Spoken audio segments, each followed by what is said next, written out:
Excuse me, നമ്മളെല്ലാവരും ബേക്കും ഡേക്കും ഇടയിലാണ് അല്ലേ? Yes, B is the blessing, that is birth, and the day is the death, that is the truth.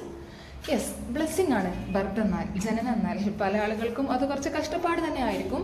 ഏത് കുടുംബത്തിലോട്ടോ ഏത് സാഹചര്യത്തിലോട്ടാവട്ടെ നമുക്ക് ഈ ലോകത്തെ അറിയാൻ സാധിച്ചു എന്നുള്ളത് വളരെ വലിയൊരു ബ്ലെസ്സിങ് ആണ്.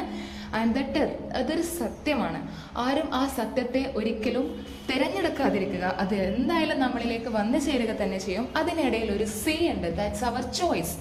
എങ്ങനെ ജീവിക്കണം എന്നുള്ള ആ ഒരു സി, അത് കെയറിങ് ആവാം, കംപ്ലൈനിങ് ആവാം, ക്വാളിറ്റി ആവാം, നമ്മൾ സെലക്ട് ചെയ്യുന്നത് പോലെ ഇരിക്കും. പക്ഷെ എപ്പോഴും നമ്മൾ സെലക്ട് ചെയ്യുന്ന ആ ഒരു സി നമുക്കോ നമ്മുടെ ചുറ്റുപാടിനോ നമ്മുടെ ലോകത്തിനോ അപകടമുണ്ടാക്കുന്ന രീതിയിലോട്ട് മാറാതിരിക്കാൻ നാം ഓരോരുത്തരും കൃത്യമായി ശ്രദ്ധിക്കണം. മാത്രമല്ല, നമ്മുടെ ആ ഒരു സി കൊണ്ട് നമുക്കും നമ്മുടെ ചുറ്റുപാടിനും നമ്മുടെ ലോകത്തിനും ഉപകാരമാണ് ഉണ്ടാവുന്നതെങ്കിൽ, അവർക്കെല്ലാം സന്തോഷമാണ് ഉണ്ടാവുന്നതെങ്കിൽ, അത് തന്നെയായിരിക്കും നമ്മുടെ ഏറ്റവും better choice.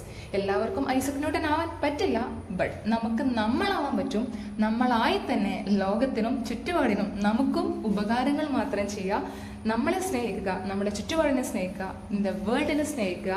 And wish you all success. എല്ലാവർക്കും നല്ലൊരു സീ സെലക്ട് ചെയ്യാൻ കഴിയട്ടെ എന്ന് ആശംസിച്ചുകൊണ്ട് താങ്ക് യു.